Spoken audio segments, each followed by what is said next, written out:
Welcome to Wilameana Jones World Podcast, where culture, music, hot topics, business, and beyond collide. I'm your host, Wilameana Jones, inviting you to join me on this journey. Don't forget to like, share, and subscribe to stay in the loop with our latest episode releases.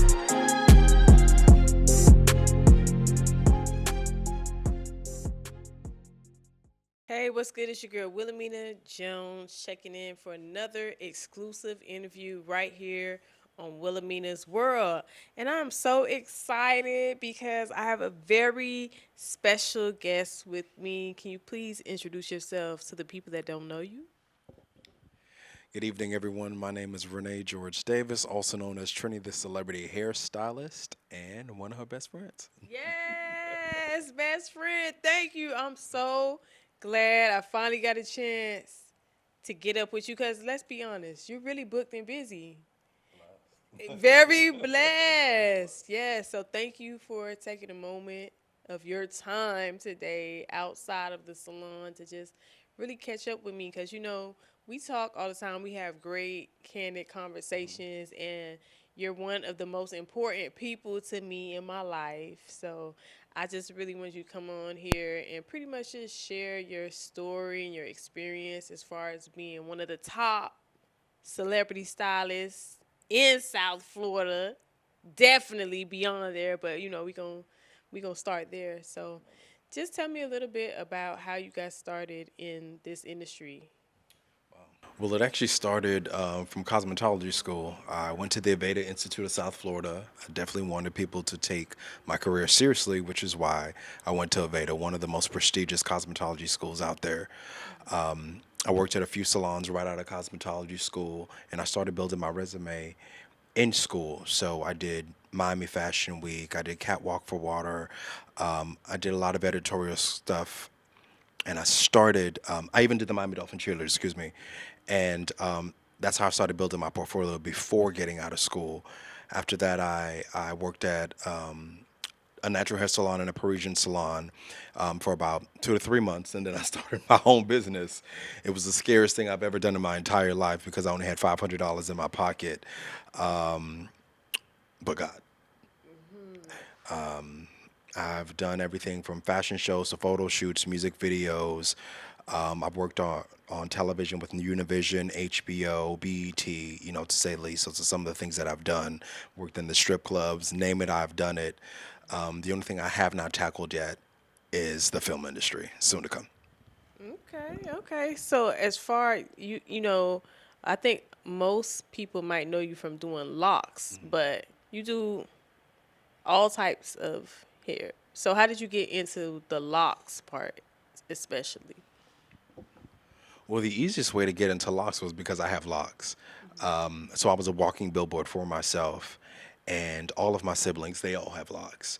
So it was the easiest way for me to market myself was to make sure that no matter when they went out and no matter when I went out, my hair was always impeccable. And I started doing a few celebrities with locks, and it kind of took off from there. So as far as being a gay black man in this industry, do you find a lot of, issues, or have you gone through a lot of obstacles because of that?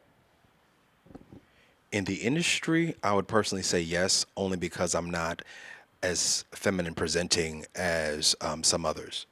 So what a lot of people don't understand is being gay is not the problem, or it's not a problem at all. But if you're not femme presenting, you don't go as far as some of the other ones would because they like the drama. Unfortunately, society likes the drama. When it comes to production, they love the drama and it's exciting. So I'm pretty sure I'd be a lot further if I was. Into the dramatics, you mean? Absolutely. So just switching gears a little bit, I know you work with a lot of celebrity clients. What was one of your favorite experiences or one of your favorite styles that you've done or your favorite moments? So nobody's going to expect this. No one. But this is my most memorable experience out of all of the experiences that I've ever had. Believe it or not, I was working with Earth, Wind, and Fire. That was they have been consistent for decades. Yeah. It was the best experience of my life. I was in amazement the entire time, being on the tour bus with them and music starting from a toe tap. It was the best experience of my life. They eat, they bleed, they sleep, they music. It was I was like, I have to be able to. I'm able to tell my mom this story. I'm able to tell my grandmother this story. I'm able to tell my kids this story. That story is a piece of me that I would keep forever. And I did not start off going into it as a hairstylist with them. I was a hairstylist, but I actually got into that gig doing production work. I just did. Doing hair. I had my kit with me. I was doing production work. On point. Yeah, because the tour manager needed a haircut. And it was just a random conversation while eating Pollo Tropical. And I was like, well, I can cut your hair. She's like, you can cut my hair. You're just a production guy. And I'm like, no, I'm a hairstylist. Right. I graduated from Aveda certified. I graduated from Aveda. And she's like, really? And you should see me backstage while we're over there by the table eating Pollo Tropical, cutting her hair. And then she's like, do you do dreads? I was like, locks. And next thing you know, I'm doing all the guys' hair. So that was definitely one of the most memorable. The second most memorable Beyonce. was the Beyonce. I had the opportunity to assist with a formation tour, fresh out of cosmetology school. Yeah. The best experience in life. That woman is a hard worker. You can hate her, you can love her. That is solely completely up to you. But you cannot take away from her professionalism. You cannot take away from her work ethic, and you cannot take away from her knowledge. It's by far she's earned every single thing that she has. Okay, so what was the proudest moment you would say in your career so far? The proudest moment that I had was opening my own salon. Yeah. And then right after that, I created my own product line. It was a goal that I set for myself, and that not only did I manifest it, but I saw it coming to fruition. So, and you definitely was a part of that. My husband was a part of that, and there was about 5 different Black-owned businesses that were affiliated with it. So, not only did I represent myself and I propelled myself forward, but I also help increase, revenue, and help increase and bring recognition to 5 other Black-owned businesses. Yes, yes. I love that. I love that. I love that for you. I love to see you grow. What are some things in the future that you would like to get into as far as like, we got to do a hair color collab. Like I think the people would really love that and get into that. We've talked about it and I'm so serious. Like yes, at the right time, I feel like we will eat because it's crazy. Like I've had so many people hit you up to be like, can they get their hair? Like I'll come in there and I'll see your clients and they be like, oh, there she go. Like I got my hair purple because of you or blue. Like, so what do you feel is next for you as far as products, color wave, color line? Definitely want to venture off into the color, especially like a temporary color, something that's not going to compromise the integrity of the hair and the scalp. But in the future, I'm definitely going to have a complete product line. Definitely going to have a complete product line. The only other thing that I haven't tapped into yet that I'm definitely going to be tapping into is film. That's pretty much the only the only part of the industry that I haven't done. I've done television. Sports. I've done sports. I've worked with some athletes. I've done the raunchy side of it too. The music. It's film. I'm excited about it.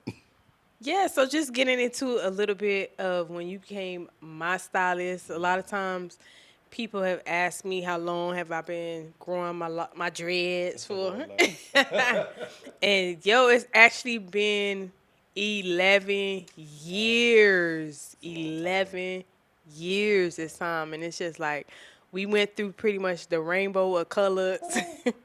In my head and everything, and I can't wait to get into, I don't know what it's going to be, but I can't wait to get into our next color. We've done so many things as far as like photo shoots and, I miss doing hair shows, magazine covers.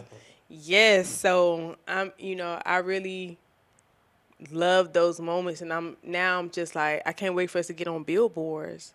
We gotta find your way back. Sometimes you have to find your way back.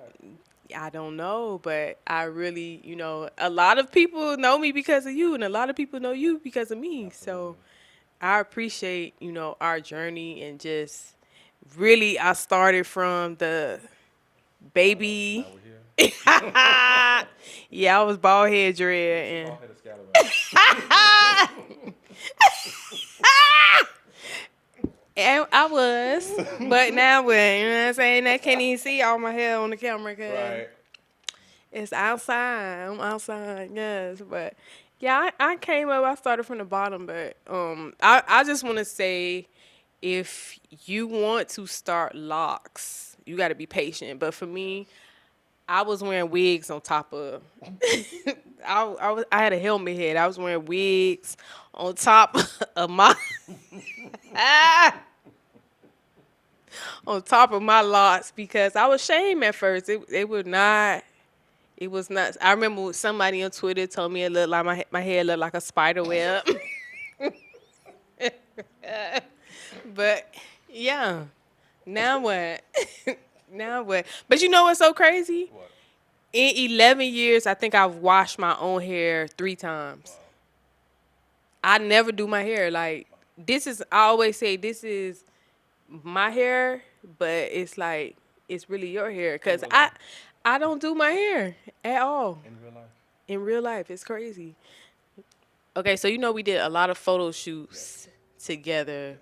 What would you say is your favorite shoot that we've done for Bel Air? My favorite shoe? Yeah. The gold. The gold is definitely my favorite shoot, and that also was on magazine covers. Remember, we had the front cover and the back cover and a centerfold. So, yeah, it was definitely the gold. There was a lot of love and time that went into that photo shoot. There was a lot of passion and dedication that went into that photo shoot. That one, I think, went the most viral. It did. And the most It flyers did. and It all did. over. And remember, I had these huge photos that are larger than this painting behind us in my salon. Yes. Yeah, because it meant that much to me. And Meant a lot to me, too. yeah, that's why I had to give you a copy. But I think that was definitely that was my favorite photo shoot. I mean, of course, the next one would be the BDSM photo shoot. Which one? The BDSM photo shoot Who? where you wore the asymmetric bob. Oh. Oh. Okay. Yes. I thought you was talking about the very first shoot that actually got Ross attention. Oh, the purple hair when we Yes. did the extensions. Yeah, that was the very first photo shoot that we did. That was beautiful. It was groundbreaking. We came a long way. Yes, absolutely. Absolutely, absolutely. And as far as like hairstyles right now, what are some trends that you like, and what are some things that you think need to be retired? So all the trends that I like is anything that deals with something natural. Okay. Anything natural is a trend that can stay in my book. What I really and truly wish would go away, unless necessary, would be the wigs, the lace wigs. I do understand, like when you're on TV for production things, for concerts, sometimes it's necessary because you don't want to do too much damage to your natural hair. However, something that's supposed to be protective has now become destructive, where you're not taking the wigs off, you're not shampooing your hair properly and thoroughly, and now you're losing your natural hair. That to me doesn't make sense. There's no reason why you should have a wig on for 30 days and you're using several layers of adhesive to keep it to stay on. Is that what get the edges? What gets the edges is, Ripped off? okay, so the adhesive to the lace wigs, think about a Band-Aid. You're not, right? So every time you put a Band-Aid, when you remove the Band-Aid, it pulls off little pieces of hair. So think about applying 3+ layers of adhesive glue to your scalp and then applying heat. So it then goes down into the pores. And when you lift it up, it pulls the hair out. Of course, you're going to have alopecia. Wow, so they gotta let the edges breathe a little bit. If they need to wear the wig, let the edges breathe. Absolutely. Okay, I feel you. do glueless. There's glueless wigs. Listen, I'm not gonna lie. I will wear a wig sometimes if it won't look like a helmet. I probably would slide me some with a few baby. Okay, never mind. You looking at me like Adult hairs. Not baby hairs. yes. Any tips for as far as like what people always want to know? How can I grow my hair and how That's a great question. what are some tips? So, growing hair, healthy mind, healthy body, healthy spirit produces a healthy scalp, which then produces healthy hair. So, it's all in balance. You have to eat properly. You have to drink sufficient water. You have to make sure that you're alleviating stress as much as possible and taking your vitamins. The vitamins are literally to supplement what you're not getting from your foods. As melanated men and women, we actually need vitamin D. Vitamin D helps with your immune system, and then that also helps combat hair loss. So there's so many things that we were doing before that were natural that I don't even think we're aware that, we're overlooking. So going for a walk 30 minutes a day, it helps keep your stress level down. Once your stress level is down, your immune system tends to be a little higher, and that it can produce the blood flow, and then your hair can grow. So the hair is just a protective mechanism. It is a defense mechanism for your scalp. That's all it is. So you protect it, it protects you. So no tutu juice on the beard. Don't make it. No. That's a. I mean, certain things promote growth, but no tutu juice on the beard. I was just. No tutu juice on the beard, and no protein on the scalp.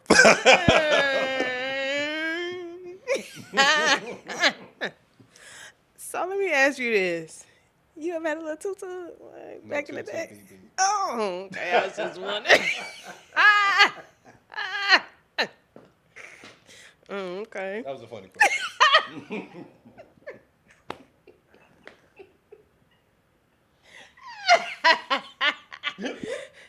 Oh, okay. Can you just help me with some of this terminology, the stems and the femmes, and then because let me tell you something. I'm not trying to get nobody upset with me, but I just want to know a few of the different terminologies, and also because I think some people are confused, like when it comes to Like pronouns? the pronouns, and then like as far as like down low and bisexual, and can you please give me a little terminology lesson? So there's a lot of different terms that even I don't know. Let's just be honest, because it's forever changing. So femme is usually somebody that is feminine presenting. STEM is usually somebody that's in between stud and feminine. So it really depends. No, you didn't make it up. But bisexual has absolutely nothing to do with being down low. You can be down low and bisexual, but you can also be down low and just gay. Does that make sense? It's a lot going on. Yeah, I know it's a lot going on, but so bisexual just means that you're attracted to two sex. Okay. Down low, it's more or less closeted, and those are usually the people that we would refer to as people that are in hiding, that may be ashamed of themselves. But one thing I was saying earlier, I don't understand why people want or why people have the desire to know a person's sexuality if they're not interested in sleeping with them personally. It doesn't make sense, because my heterosexual friends don't be like, hey, I'm heterosexual. It doesn't matter. The only time I see that necessary is when a person wants to know how they should treat a person afterwards. So it's not necessary unless you're personally interested in that particular individual. To be know all their business. No, it's none of your business. Who you sleep with is none of your business, because I'm not keeping count. You get what I'm saying? Mm-hmm. Okay, so you're actually married. Absolutely. How long have you been married for now? Happily 5 years. 5 years. Shout out to my boo. That's what's up. And how does that experience feel? And also, you have adopted some children. So how is this new experience and just being married and father for you? Well, those are three completely different journeys. Fortunately, I get to embark on together. Being married is definitely a blessing, especially when it comes to running children, raising children, excuse me, and when it comes to being a business owner, because my husband definitely balances me 100%. He knows how to calm me down when I have some anxiety. He's there for me in multiple ways, and the same way that a woman would be there for her husband, or vice versa, her husband would be there for his wife. As far as children is concerned, it was definitely a challenging because there's so many biases when it comes to adopting children. There was a bias just for being black. There was a bias just for being in a same-sex marriage. There was also a bias for being a man. So we have definitely faced some things. DCF is a whole nother beast, and unfortunately, they don't care about black and brown children. And that was the whole reason why my husband and I decided to go into adoption, because of course we could have had children, biologically. I don't know if people assume that because you're gay that you can't have a biological child, because that's not necessarily true. There's surrogacy, there's IVF treatments, there's people that actually arrange to have children, especially if you know that that person has the same morals and the same point of view as you. It's nothing for you to co-parent, because lots of people co-parent anyway. So why not do with somebody that you're in agreement with, that you have the same morals and the same foundation. But adopting for you. But adopting for me was definitely challenging. But it's something that I went into because one of my own family members ended up in the foster care system, and it kind of is what propelled me forward into wanting to adopt and save as many black and brown children as possible. I love that because I really feel like, people are really judgmental. I see it all the time online where it's like they'll see a gay couple raising a child and they feel like they shouldn't have the opportunity. But what you said is so important, as far as so many kids get caught up in the system. So why not try to help raise and give them a better future? So, I salute you for that. I admire that, you took that on, because I've seen the behind the scenes and it can be a lot. Do you have any advice for someone who wants to get into adoption, possibly? Do your research, but just know that from the beginning to end, it's all going to be about advocacy from beginning to end. Whether you're adopting a teenager, whether you're adopting a toddler, or whether you're adopting a baby, try to get as much information as you possibly can. Get in with people in the system. I'm blessed to have people that sit in my chair that work for DCF, or that have worked through different parts of the system, whether they're a caseworker, whether they're an advocate, whether they do not psychology, whether they do therapy. We've been blessed to have people on many sides of it, that were able to help us take on this beast known as DCF, because it is really, really, really heartbreaking, and it can be an emotional roller coaster. But with your home study, take your time. Because it can kind of seem like if you're shopping online, like if you're window shopping, it can kind of feel that way. But stay true to yourself. Do not allow them to force you into any type of relationship with a child or anyone. And advocate for yourself, advocate for your spouse, and advocate for the child. It's going to be an ongoing battle of advocacy. So, what advice would you have for someone, young, that they really want to come out the closet and they want to have like that conversation with their parents? Like, how would you suggest that they, go about that? That is a tough question. You have to be true to yourself and know yourself. It can go left field, it can go right field.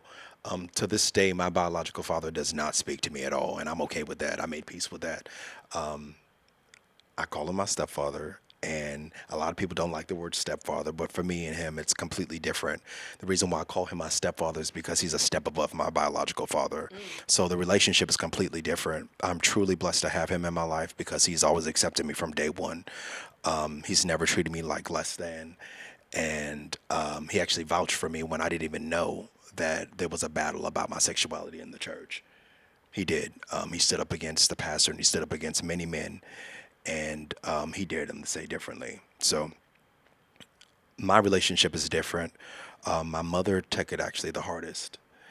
I'm not sure if she took it the hardest because of her spiritual belief, or if she took it the hardest because she didn't want me to be heard and to be judged. But do it in your own timing. That's all I can say is do it in your own timing. Stay true to yourself and be okay with not being okay. That's pretty deep. So, do you agree when you say, well, with people when they say you were born gay? Do you feel like that's really a thing, or what persuaded you to go that way as far as sexuality? The only person that I can actually attest to is myself. I personally believe that there are some people that are born gay. I can see that because, I mean, sometimes you can see somebody that may be effeminate or they may be more masculine presenting as early as 2 years old. Doesn't necessarily mean that they're going to be gay. Not necessarily, because there are some people that are heterosexual that may be more masculine, like some women that are more masculine presenting, and there's some men that are effeminate that are more feminine, that are still heterosexual. But I personally, for myself, I don't think I was necessarily born gay. I think it was influenced because I was sexually assaulted as a child by a pastor, well, by two pastors to be exact. And I know as a younger boy, I did date little girls. I did like little girls. The last girl I ever dated, her name was Tanya Serrano, and she's actually a good friend of mine to this day. To this day, and so I know everyone's story is different. I can only speak on my story and my journey. My journey was very challenging because for a while I did have an identity crisis, and I felt like I was trying to fit myself into a mold that other people created for me. And when I finally made the decision for myself that I was proud of who I am and what I've become, is when things started to fall into place, if that makes sense. I stopped living my life for other people. I did. I definitely stood on the fact that I do have a relationship with God, because there's an unwritten rule somewhere that if you're gay, that you're not a believer, or that you can't believe in God, or you can't be Christian, or whatever your walk of life is. And those two things do not have to go, hand in hand. It doesn't have to be. You can definitely have a relationship. You can definitely still pray. You can definitely still worship if those things are, what you desire to do. And you can do that while being gay at the same time. I know I'm going to rustle some feathers, but it's true. It's no different than people that go to church that still cuss and drink. Right, because no sin is really bigger than the other, if we, being real about it. But that's just so crazy, because it's like I've heard so many stories, and it's actually people in the church that molest, that molest children. And I know that has to be so confusing, like, you go in here getting the word and stuff, and then there's somebody who's supposed to be looking out for you to actually violate. I'm so sorry that, you went through that, but, you lived through it and you found who you are, and, you're comfortable in your skin. So that's one of my favorite things about you, actually, that you just you know what I'm saying? And I think a lot of times people hide from, or they're just scared. And I know other gay black men that, I think they still closeted. I wish more people would actually come out, but I can understand why it would be so hard, because you're going to be judged. Like, it's crazy, because it's like, as far as bisexual goes, when it's a woman that's bisexual, it's not really looked down on like that. But when it's a man, it's like, oh no, you gay if you. And you want to say what? I think it's primarily because they assume that if you're gay, that you're weak. I think that would primarily be the reason. But if you really were to pay attention to history, you would notice that with every fight that has happened, especially in the black community, there was always black gay men. There was always black gay women that were right alongside with them. Even Dr. Martin Luther King Jr. was there, and he can attest to it as well. So I think we should do some research and learn our history before we just assume and presume that every gay person, may be feeble or maybe meek or maybe weak. Because at the end of the day, a gay black man is still a man. A gay black woman is still a woman, and we all have strengths. And you'd be surprised on how far a person will go to protect their loved one. Yes. It's getting deep around here, ladies. It's getting real. But you know what I'm saying? I want to ask you those questions because you like my friend in real life. And I know that it may be able to help somebody that's watching that, get that confidence to just be who they are. One thing I really like about you is you are who you are. You know what I mean? And was it easy for you to come out? I mean, you're married, you have kids, but you just do, it just seems like it's so effortless for you. And I wanted to speak on that because I know there's men out there they're kind of scared to just be themselves. Like, what was it that made you just be just comfortable in your skin to just do you? That's actually a really, really good question. So I was not always comfortable in my skin. I was not always comfortable with being dark skinned. I wasn't always comfortable being gay, and I wasn't always comfortable with these African features. But I got tired of making everybody else happy and not making myself happy. So I had to learn about boundaries. There's so many different things. I realized growing up in the church that there was a lot of hypocrisy and a lot of things were being held down. And when I realized that I was being judged for who I was and who I loved, and you can be the largest sinner and bring $1, and all of a sudden you're saved, is something that I kind of strayed away from. Doesn't mean that I strayed away from God. I want to make sure that's cleared. I never said that. I never said that I strayed away from my relationship. What I strayed away from was hypocrisy, and what I strayed away from was, I guess I would say, religion. It's more spirituality and having my relationship with God and making sure that I'm healthy mentally, physically, emotionally, and spiritually. You're so talented, right? Like, hair is one thing, right? But if you follow this man, he know how to dance, he can sing, like, that's crazy. Like, how are you just so multi-talented? Where did this come from? Like, at one point, actually, before you were doing hair, you were about to go to Alvin Ailey. Like, I did go. you did. Oh, excuse me. Get me together. I have done a lot. I am truly blessed. I am so blessed. So I've done dancing. I've done singing. Miami Mass Choir. Miami Mass Choirs. Oh, Jackie. I've done a lot. I played the saxophone. I did sign language interpretation. I did so much. And I have definitely been able to say I've lived. I have lived. Yes, I have lived. And I have so many stories to tell people. I have so many stories to share with my children. And I love that. Like, so many people don't even remember that I was on the Shade Room a gazillion times for dancing at LA Fitness. And so many people don't remember that I was on the Shade Room for slaying your hair prostrate before the Lord. And, I have definitely had an eventful life. And I'm going to continue to have an eventful life because I have awesome people around me. Yes.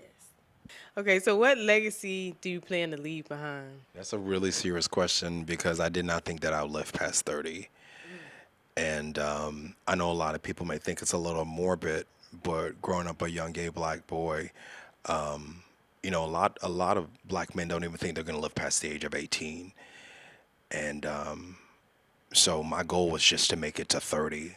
So when I set all the goals, all the dreams, and I made it to 30, I kind of was stuck. I was stuck for a few years and I was just existing. So I had to start creating more goals. And then I'm like, okay, well, career-wise, I did almost everything that I wanted to do. And then I had to focus on family.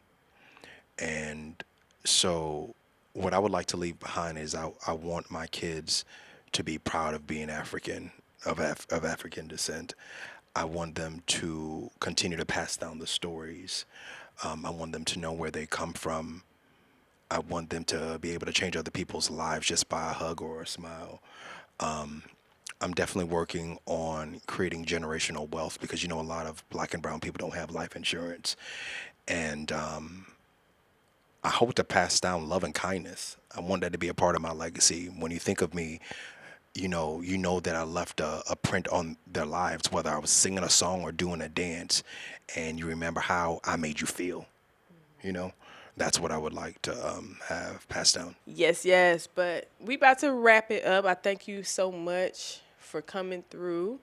Real quick, can you tell the people where to follow you at? Sure, you can go to my website. That's www.trini, Trini, the number 4, TRUE, and I'm Trini for True on all platforms.